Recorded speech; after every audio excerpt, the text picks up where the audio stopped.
começava a tocar. E era 1 hora, e quando a gente ia ver já era 4. E quem estava dormindo não reclamava, porque era embalado por aquela adoração. Então a pergunta que eu te faço é simples. Não é uma pergunta de arte, de circo, de dança, de teatro. É uma pergunta que pode ou não garantir o seu lugar no céu. Quantos de vocês, todos os dias, sem exceção, assim como você faz as suas alimentações, todos os dias, no mínimo, investem 30 minutos de oração? Não, tranquilo, irmão, porque a corrente está forte. 30 minutos de oração. Veja bem, não vale no carro, no busão e no banheiro, diante do trono, ok? Piadinha besta, mas ela existe. Por quê? Porque ali você não tem opção. Eu estou falando naquele momento que você separa, entra no quarto e coloca uma placa: não me incomode. Quantos fazem isso todos os dias, no mínimo 30 minutos? Levante a mão. Eu pensei que ia ser mais difícil provar minha teoria. Fique com a mão levantada para a gente sentir que são só 5. Eu vou te fazer mais uma. Essa é muito fácil. Essa está relacionada a uma coisa que a gente gosta muito. Amém? Quantos gostam das histórias da palavra de Deus? Aqui, levanta a mão. Vocês já estão com a mão assim porque vocês estão com medo. Quantos de vocês, todos os dias, assim como você faz as suas refeições, leem a palavra de Deus no momento em que você separa para fazer isso? E calma, não vale o texto do Instagram, nem do Facebook. Antigamente era caixinha de promessa, né, irmãos? A gente tinha aquele chaveirinho, deu até cheiro de naftalina agora aqui. Não vale. Não que Deus não fale com você também nisso. Eu estou falando de um tempo devocional. Todo dia, leia a palavra de Deus. Levante a mão. Então nós entendemos que se a letra mata e o espírito vivifica, nós estamos perto da morte, porque nós amamos mais a letra do que estar com ele, porque orar é conversar com Deus. A terceira pergunta eu geralmente não faço, mas como nós tivemos um apóstolo aqui ontem, contando diversas histórias, um homem que há 16 anos atrás, através de um DVD, ele apontou na televisão, e sabe quando você está sentado em casa e diz: é para mim? Ele disse: faça um jejum de 7 dias na água, e o seu nível no sobrenatural, e sua vida não será mais a mesma. Eu pensei que era para mim, acreditei e fiz. Então eu quero perguntar: quem tem a prática de jejum sem ser com o manto do seu pastor ou alguma coisa que a igreja projetou em relação a isso? Uma prática pessoal e diária que diz respeito à fé que você diz que tem em Cristo. Levanta a mão. Fica com a mão levantada. Dessas mãos levantadas, o jejum ou é parcial de tempo ou é na água. Se não for, abaixa a mão. Coca-Cola, cigarro, droga, é tudo a mesma coisa. Beleza? Televisão também é vício. Abaixa a mão. Estou falando jejum de comida, intermitente, parcial ou total, na água. Fica com a mão levantada. Algumas mãos abaixaram. A pergunta que eu faço para vocês é: que rumo nós achamos que nós vamos dar para a arte cristã no Brasil, para a arte cristã no mundo, se a palavra mais importante dessa frase, cristã, não existe no nosso meio?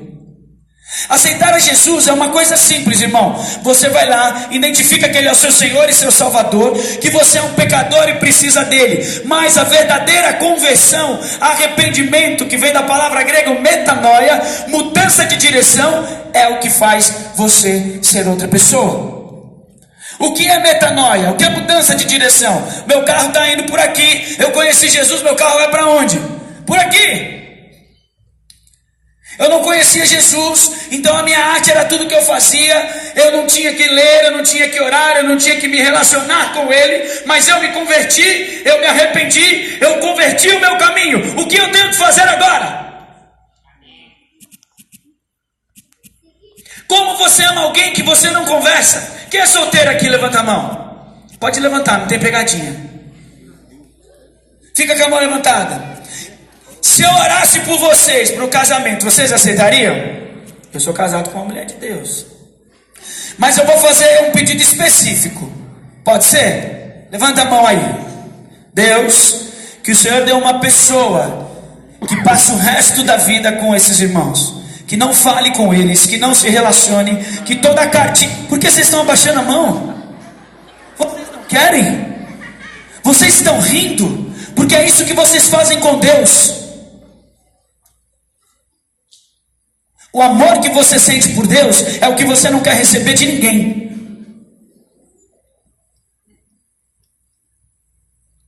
Irmãos, eu tinha 3 palavras para pregar. O Alain, minha testemunha, e o Flavinho também. Eu mostrei o esboço. Cada preletor que chegou pregou uma palavra do que eu ia pregar, com frase e versículo. A tia Cita está aqui. Verdade. Já liberei a vida dela, senão não tinha conseguido subir. Quando eu trocava a palavra, mentira. Mentira. Então eu entendi que Deus estava dizendo o que eu não tinha que falar. Porque é impossível, irmãos. Nós temos que começar do zero. A nossa questão aqui não é restaurar a arte, não é fazer o nome de Cristo conhecido, é conhecer quem é Jesus. Olha, deixa eu te apresentar um cara. Houve um homem que nasceu de uma virgem e veio na terra. Ele não pecou. Ele andou aqui durante 33 anos. Ele foi crucificado. Ele morreu em morte de cruz por mim e por você. Porque o salário do pecado é a morte. Mas o dom gratuito de Deus, através de Cristo Jesus, é a vida eterna. E Ele quer entrar no seu coração e transformar a sua vida. Porque o mínimo que nós tínhamos que fazer hoje era aceitar a Jesus. E não levantar a mão dizendo que amamos alguém que não conversamos. Amamos alguém que nós não nos relacionamos. Não existe isso, é uma esquizofrenia isso. Ninguém quer isso para si, mas nós estamos dando isso para Deus. E nós vamos falar de arte. E nós vamos falar de ganhar as nações. A Bíblia diz que importa ganhar o mundo e perder a própria vida, a própria alma. A sua alma está segura, está salva. Você tem certeza de que vai para o céu? Porque aquele que tem os meus mandamentos e os guarda, esse sim é o que me ama. Então sua mão levantada para mim não diz nada, mas o cumprimento dos mandamentos diz tudo para Deus. Glória a Deus. Aleluia. A minha preocupação não é com o que você faz aqui. A minha preocupação é que você vai voltar para lá, cheio de oficina, cheio de aula, cheio de informação e de palavra, e sua vida vai continuar vazia. Porque você não descobriu o que é ter um relacionamento com Cristo. Sabe por que o seu problema na sua equipe é toda vez chegar atrasado? O pessoal, sabe por que o seu problema na sua equipe é vaidade, dançar na frente e atrás? Que eu não aguento mais isso. Sabe por que o seu problema é que o outro desvia, o outro vira homossexual, o outro sai, o outro transa com a mulher, adultera com o outro? Sabe por que o problema é esse? Porque não tem Jesus no coração, irmão. Porque Deus fala para o próprio Caim em Gênesis: o pecado te ronda, cabe a você dominá-lo. Nós estamos aqui levantando a mão e dando glória. Eu pergunto para você: quem é o Rei da Glória? Quem é o Rei da Glória? Quem te disse isso? Uma canção. Porque pelas mãos abaixadas, ler mesmo você não leu. É grave. Sabe o que está acontecendo aqui? Nós pensávamos que estávamos com gripe e nós descobrimos que nós temos um câncer. O diagnóstico para o que nós estamos enxergando nessa noite é o pior possível. Mas eu quero dizer uma palavra para você. Eu quero profetizar algo sobre a sua vida. Aquele que começou a boa obra, ele é fiel para cumprir aquilo que ele prometeu. Porque Deus não é menino, não é homem para mentir, nem filho do homem para se arrepender. Se ele disse na sua vida que faria, se ele disse que te alcançaria, isso vai acontecer. Mas existem passos. Deus está lá te esperando todos os dias. Sabe o que é? Eu tive um bloqueio criativo. Intimidade com Deus não dá bloqueio criativo, irmão.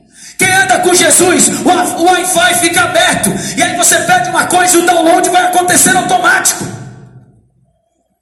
Quem tem Spotify aqui? Se você vira uma chavinha, toda música que você bota naquela playlist, ele não baixa sozinho? Quando você vira a chavinha do evangelho, que você anda com Jesus de verdade, tudo que você precisa vai baixando sozinho. Glória a Deus. Porque a minha vida está assim. O que está acontecendo? Eu não sei, meu ministério não rompe. O que eu faço? Irmão, eu tenho 3 dicas para você: Bíblia, jejum e oração. O tripé da fé cristã, a base de aceitar a Jesus. Queridos, eu tenho viajado às nações. Eu vou dizer uma coisa: quando uma pessoa se converte de forma genuína, ela muda tudo. Ela não quer saber, ela não pensa, ela age, ela não tenta, porque tentar é da alma, e quem anda com Deus não tenta. Quem anda com Deus é cheio do Espírito para fazer. Eu preciso que você entenda isso. Cutuque a pessoa que está do seu lado e diga assim: ei, ele está falando com você. A responsabilidade é sua. Chega. Muito obrigado. Irmãos, nós estamos vivendo um momento de apostasia. Nós estamos conversando, eu e a pastora Adriana, o que nós temos visto nos púlpitos do Brasil são atrocidades. Eu não vou abrir, e quem estava na minha aula hoje sabe que isso aconteceu, mas isso não foi uma coisa que aconteceu só aqui. Nós temos dado aula de dança no louvor, a minha equipe, o Flavinha, nós temos viajado por aí. Então nós pegamos as músicas que o pessoal mais dança aqui e perguntamos para eles qual é a referência bíblica daquela música. O pior não é não saber. O pior é quando eles inventam e trocam. Porque dói. Porque você está subindo aqui sem um culto racional. Romanos 12:1 diz: rogo-vos, pois, irmãos, pelas misericórdias do Senhor, que apresentei os vossos corpos como sacrifício vivo, santo e agradável, que é o vosso culto racional. O que é um culto racional? O que é racional? É o que nos distingue dos animais. Racional é pensar, não é tremer, não é cair. E eu falo isso com segurança, porque quem estava lá de manhã viu que eu gosto de um banho gelado.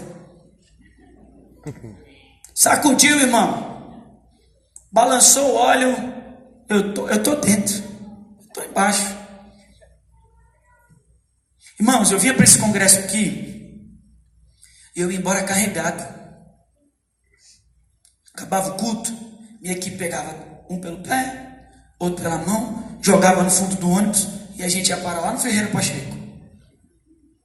Era um milagre que eu vivia. Eu dormia na igreja e acordava no alojamento, sem saber como eu tinha parado lá. Sabe por quê, irmãos? Porque a gente não vinha aqui. Quando a gente veio pela técnica, que a gente achou um evento no Brasil muito grande, que podia reciclar a nossa equipe, a gente se inscreveu, juntou dinheiro, e não era barato como é hoje, cheio de promoção, não. O negócio era bruto, porque era um tempo bruto. Então a gente vinha, e se pá, não sei o quê, e para falar que o Sandrão era uma dificuldade, porque ele era o cara tal, não sei o quê, e tudo brincadeira. E a gente fazia de tudo. Aí chegava no mergulho, na hora da palavra, dava o primeiro dia, o assunto da equipe era: podemos ir embora hoje, sem pedir reembolso. Porque nós chegamos ali, fomos tocados, envisionados, motivados pelo Espírito Santo a fazer coisas que nós não estávamos fazendo. Nós orávamos, não era para não errar a dança, nós orávamos para pessoas serem curadas quando nós estávamos dançando. Nós orávamos para ter salvação quando nós estávamos dançando. Orávamos não, ainda oramos. Irmão, você está falando com uma pessoa, e quem conhece aqui, ouviu as piadinhas dos nossos amigos antigos, que se preocupa com tudo. Uma equipe que tem preocupação com uniforme, com figurino, com a excelência. Quem conhece mamãe, papai, nossos pastores, sabe que ali o negócio pega forte. Mas eu não posso ir embora daqui vendo na minha cara a apostasia se instalando no meio da arte brasileira. Sabe por que nós não somos referência? Não é porque nós não somos bons, é porque nós trocamos o sobrenatural pelo natural. Nós trocamos o extraordinário de Deus pelo comum desse mundo, para a nossa carência de ser reconhecido por alguém ser completa. Perguntei para um bailarino muito bom do mundo: o que te move a fazer o que você faz? Ele falou: ver a cara das pessoas quando eu consigo emocioná-las. Quando eu consigo chegar nas emoções e ver que elas entenderam aquilo. Eu falei, uau, que legal. Ele perguntou assim, e o que te move a fazer isso? Eu falei, o que me move a fazer isso é que quando eu me movo, as pessoas são transformadas. As vidas delas não são mais as mesmas. A família dela não é mais a mesma. Aquela vida muda da noite para o dia. Como é isso? Nós temos um evento na nossa cidade, eu sou de Praia Grande, litoral sul de São Paulo. E eu convidei um coreógrafo muito famoso, não precisa editar. Ele já ganhou prêmios na Polônia, em Nova York, em Frankfurt, em muitos países do mundo. Um coreógrafo de dança contemporânea lá de São Paulo. Esse cara é muito amigo nosso. Meu irmão é bailarino profissional, então ele foi um menino que nós adotamos. Ele tinha um problema muito sério na família dele. Morou um tempo na casa dos meus pais. E aí um dia eu convidei ele para esse evento. E ele eu vou brincar aqui porque eu não sei direito. Limão, roca. Se tem limão, tem laranja, tem abacaxi, tem tudo isso, né? As técnicas mais fortes aí do esquema da dança contemporânea, o cara manjava tudo. Dava umas aulas para nós lá que a gente não sabia nem que tinha aquela parte do meu corpo em mim. E aí, tava o pessoal do louvor tocando, e a galera foi pra frente automático dançar. Não foi combinado, foi pra frente dançar. Aí esse menino entrou dentro do galpão que nós estávamos, ele deu 2 passos dentro e fez assim, ó. Eu falei, cara, por que você está assim? Ele falou, nunca vi isso. Viu o quê? Um monte de gente dançando de verdade, sem ensaio, sem ninguém pedir. Olha lá, aquele cara que está na frente faz, todo mundo copia. E ninguém, olha. Porque o estudo do corpo é o quê? É um movimento que já está em você. Você vai estudando, e ele aparece, na verdade. Então tudo que ele queria na aula dele, ele viu no culto. Tudo que você viu no culto, você não liga, você quer fazer numa aula. E aí então eles fazem meditação, acendem incenso, começam a rogar a outros deuses, e você vai entrando por esse caminho, achando que o sobrenatural de Deus é coisa de crente. Deixa eu dizer uma coisa para você. Enquanto você quer ir lá, eles estão doidos para ter o que nós temos aqui. Verdade. Sabe por que o grupo da Cátia ganhou em primeiro lugar? Porque o que eles viram, eles não tinham visto ainda. Porque só pode reproduzir o que está no céu quem tem intimidade com Deus. Nós não somos criadores por si só. Nós somos filhos de um Deus criador que reproduzimos aquilo que assistimos nos lugares celestes. Glória a Deus. Mas como é que eu vou reproduzir algo que está no céu se eu não oro?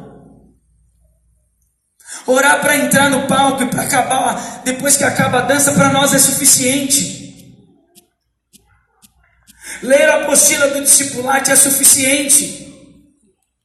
Saber os 4 pilares. Ei, irmãos, eu não estou falando que isso não é valor, eu estou dizendo que isso não é intimidade. Desculpe se você ficou perplexo. Houve silêncio no céu, mas eu preciso conversar com você sobre isso. Deixa eu te dizer uma coisa, ei, lá fora eles estão esperando o que Deus quer te dar de novo, porque a Bíblia diz que a criação anseia a ardente expectativa pela manifestação dos filhos de Deus. O mundo anseia por isso, e nós estamos trocando a nossa primogenitura por um prato de lentilha, fazendo referência à história dos irmãos Jacó. Ok? Pegamos?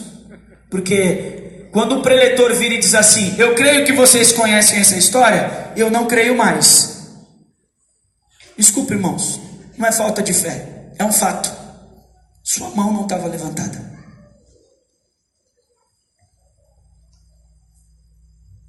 Quantos amam a Deus? Na prática de verdade. Eu tenho um desafio para você nessa noite. Ainda que você descobriu que através das suas atitudes você não ama a Deus, Deus te amou de tal maneira que deu o único filho dele, para que se você cresce, você não morresse, não perecesse, mas tivesse vida eterna. Eu quero te desafiar nessa noite a começar uma caminhada nova com Cristo. Eu desafio você a marcar na sua agenda o dia de hoje. Eu Desafio você a anotar lá o dia em que de fato eu converti o meu caminho, o dia em que de fato eu tive uma metanoia na minha vida, um arrependimento genuíno e comecei a andar em intimidade e seguir o meu Senhor. E daqui a um ano a gente conversa. Se você andar por esse caminho durante esse ano, 3 coisas simples: Bíblia, jejum e oração. Se o seu ministério não explodir, se Deus não abençoar, se a janela dos céus não se abrir, irmãos, você pode vir aqui, a gente conversa. Porque Deus não está te enviando simplesmente porque você não tem nada para dar. Como você representa um reino que você não conhece o rei? Quando os reis do passado enviavam seus representantes, eram pessoas que sabiam tudo sobre o que acontecia na corte e na plebe. Eles precisavam representar o rei, eles precisavam saber dos assuntos concernentes ao rei. Ei, deixa eu dizer uma coisa para você: essa geração não é a mais difícil, é a nossa. Verdade. Daniel e os seus amigos entraram com Israel cativos na Babilônia. A Bíblia diz que Daniel decidiu não se contaminar. Daniel capítulo 1, a partir do verso 11. Daniel decidiu não se contaminar. Foi uma decisão. Não foi um sentimento, não foi um tremelique, não foi um raio, não foi nada disso, irmãos. Não foi uma oração com imposição de mãos. Daniel decidiu não se contaminar.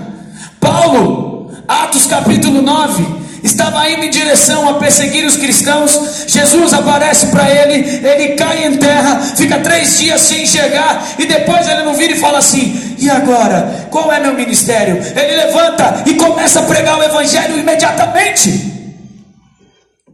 As coisas de Deus, quando nós estamos no Espírito, quando nós entendemos e andamos em intimidade, elas são instantâneas. Deus não está brincando, irmão. Então para de brincar de igreja, para de brincar de crente. Ele amou você, ele se entregou por você. Mas ei, Deus não divide a glória com ninguém e não faz concessão dos seus princípios e valores e mandamentos. Nós vivemos uma geração de concessão. Abrimos mão para ter aquele cara que dança bem na nossa equipe. Deixa eu falar um negócio para você: o cara pode até dançar bem, e que bom que ele é excelente, mas se ele não nascer de novo, se o coração dele não for transformado, ele não vai conseguir produzir transformação.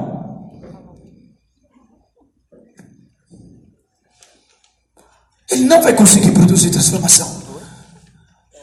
Você está nessa caminhada, você está nessa história simplesmente por dançar, por fazer, ou você quer produzir uma transformação na cultura da nossa nação? Escute uma coisa: chega de fazer arte, vamos transformar a cultura. Pessoas têm que mudar os seus hábitos e costumes através daquilo que você tem feito. Chega de mais uma coreografia. Nós precisamos começar a escrever, coreografar, desenhar coisas que vão afetar a vida das pessoas, a ponto delas entenderem que sem Jesus é impossível viver. Você tem uma fonte inesgotável, você tem a palavra, você tem a presença. Toda vez que eu me vejo num lugar onde eu não consigo decidir, eu falo: calma, Espírito Santo. Tem alguma história na Bíblia de alguém que já passou o que eu estou passando?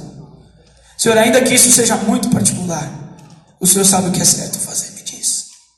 Não, irmãos, nós não oramos. Eu tenho coragem de falar aqui que você não ora para montar coreografia e fazer figurino, porque isso não vai valer. Você não está lendo a Bíblia. Nós somos cristãos ou não?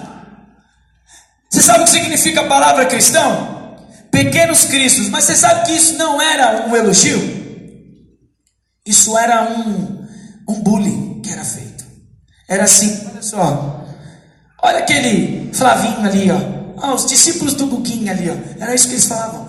Olha os cristinhos ali, olha os cristãozinhos ali. Porque quem começava a andar com ele ficava parecido com ele.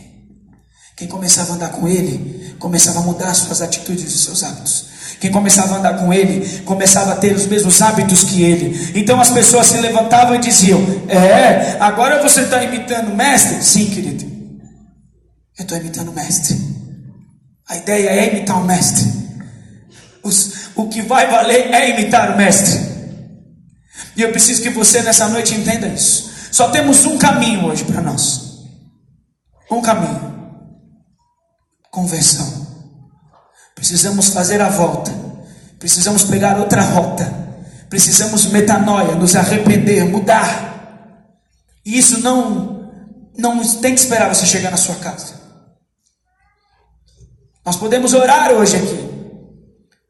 Mas se não for um culto racional, como diz em Romanos 12, você decidir, como Daniel decidiu não se contaminar, as coisas vão continuar iguais. Se o seu dia não for para ele. Por isso que eu vi o apóstolo pregando e um monte de interrogação na cabeça. Quando não tinha gente catando mosca.